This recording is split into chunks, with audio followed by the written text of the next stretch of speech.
tell me that I'm never. Halo semua, salam sejahtera Malaysia. Selamat datang ke channel Fels Lifestyle. Teman-teman, ada satu pendedahan terbaru yang bagi saya pasti mengejutkan. Salah satu pemimpin terkenal Malaysia, sosok pemimpin yang amat dihormati ramai, disegani ramai. Khairy Jamaluddin, walaupun beliau telah bukan lagi bersama UMNO pada ketika ini, namun ini satu pendedahan terbaru. Pendedahan terbaru yang pasti mengejutkan. Khairy Jamaluddin berkongsi daripada Harapan Daily pada 3 Ogos. Lesen media sosial, cara Khairy layan media ketika dalam kerajaan diungkit. Kenyataan bekas Ketua Pemuda UMNO, Khairy Jamaluddin, agar kerajaan tidak menyalahgunakan sekatan media sosial dilihat mengundang kritikan warganet. Tular kembali dua sedutan video Khairy pada tahun 2016 dan 2017 yang enggan menjawab soalan wartawan serta peringatan bekas Menteri Kesihatan itu kepada setiausahanya ketika itu agar memantau laporan berita supaya tidak kena spin.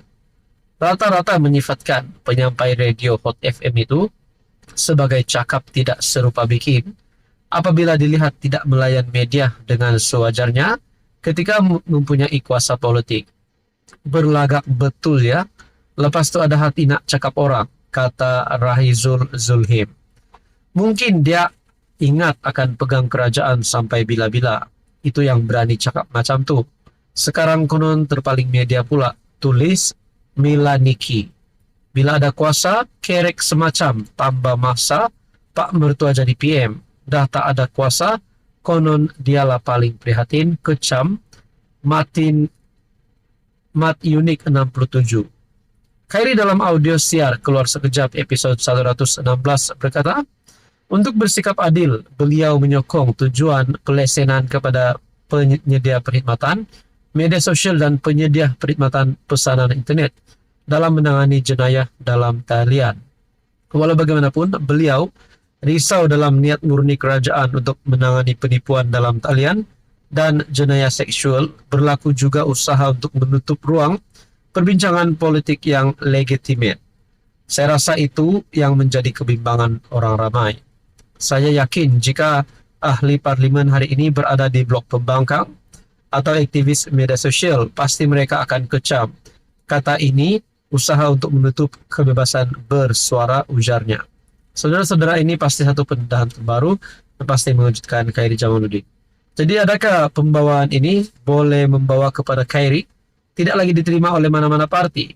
Tidak lagi diterima oleh parti daripada kerajaan hari ini ataupun mungkin daripada parti pembangkang.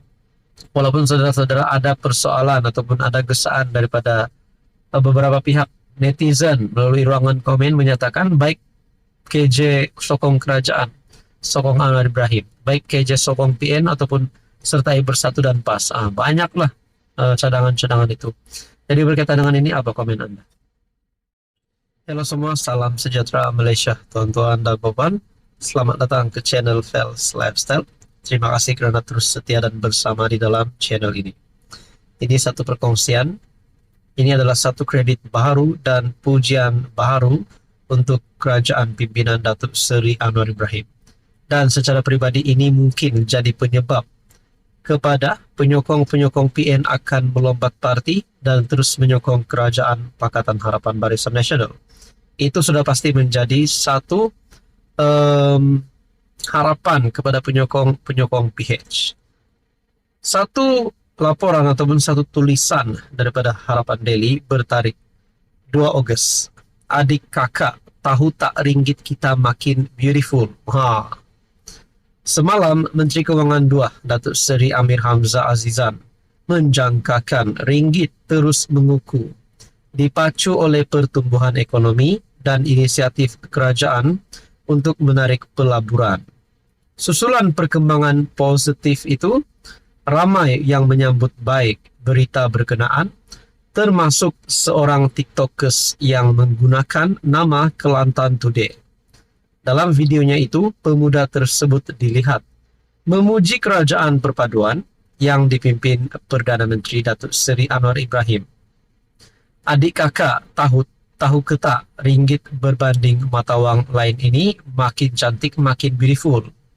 Kita juga telah diiktiraf mata wang terbaik, dan lebih hebat lagi, yang kedua terbaik di Asia bulan lalu. Apa yang lebih penting bagi saya, adik-adik dan kakak-kakak, penganalisis meramalkan ringgit akan lebih mengukuh hingga ujung tahun ini, katanya. Bukan itu sahaja, malah lelaki berkenaan turut mengulas mengenai pelaburan asing yang semakin berkembang di negara ini. Lepas itu joyah dengan pelaburan semakin banyak masuk ini joyah.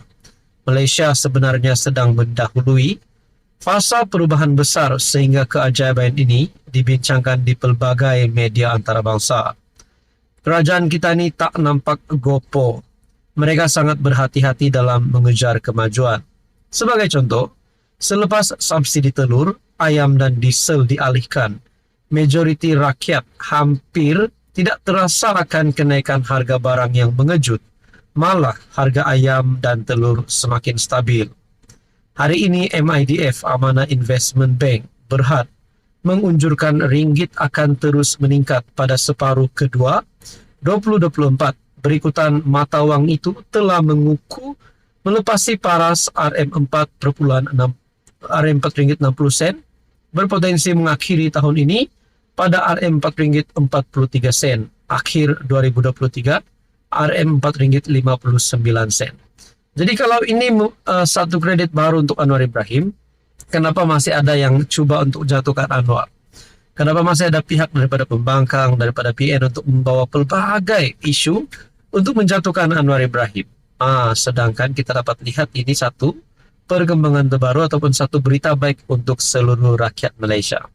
Jadi saudara-saudara, adakah dengan ini satu penyebab utama Anwar Ibrahim perlu dipilih lagi pada PRU 16 untuk menjadi Perdana Menteri dan mungkin pada PRU 17 dan seterusnya? Kalau ini berlaku, sekaligus menghancurkan harapan dan cita-cita musuh politik Anwar Ibrahim. Apa komen Anda? Halo semua, salam sejahtera Malaysia. Selamat datang ke channel Fels Lifestyle. Tuan-tuan dan puan yang amat dihormati, pasti mata dan tumpuan rakyat Malaysia adalah kepada pilihan rakyat kecil Dun Nenggiri. Ada yang berkata pertembungan tiga penjuru bakal disaksikan bagi PRK Dun Nenggiri. Namun seperti yang kita sudah tahu, terdapat pengumuman menyatakan pertembungan 1 lawan 1 antara PN dan juga calon daripada kerajaan perpaduan di Dun Nenggiri. Namun persoalannya, terdapat parti yang disahkan telah mengaku kalah sebelum berjuang ataupun sebelum bertanding bagi PRK Dun Nenggiri. Kalau nak kata PH ataupun BN mengaku kalah sebelum bertanding, jawapannya adalah tidak. Kalau nak cakap PN pula yang mengaku kalah sebelum berjuang pun bukan. Ini satu perkongsian daripada Malaysia kini bertarikh 3 Ogos. Parti Sedar Rakyat mengaku kalah sebelum berjuang di Nenggiri. Pada mulanya PRK Dun Nenggiri dijangka akan menyaksikan pertembungan tiga penjuru apabila pemimpin Parti Sedar Rakyat ataupun Sedar hadir ke pusat penamaan calon di Kompleks Perdana Majlis Daerah Gua Musang.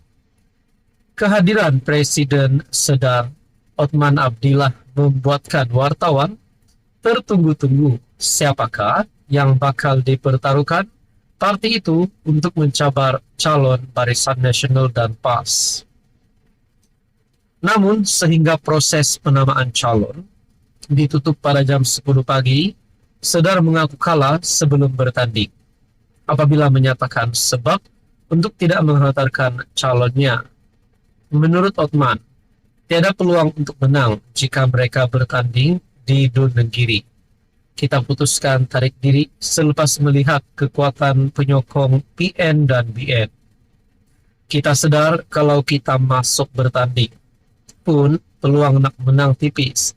Katanya ketika ditemui di pusat penamaan calon di Gua Musab, hanya calon BN dan PN yang menyerahkan borang pencalonan pagi tadi.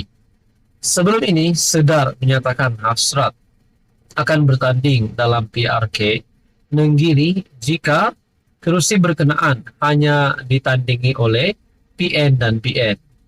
Othman tiba bersama beberapa penyokongnya di perkarangan Kompleks Perdana Majelis Daerah Gua Musang sekitar jam 8 pagi, namun berlalu pergi beberapa menit kemudian.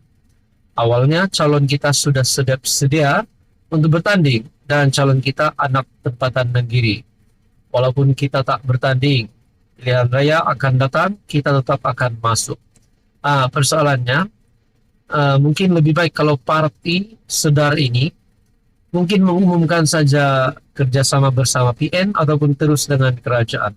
Apa komen Anda?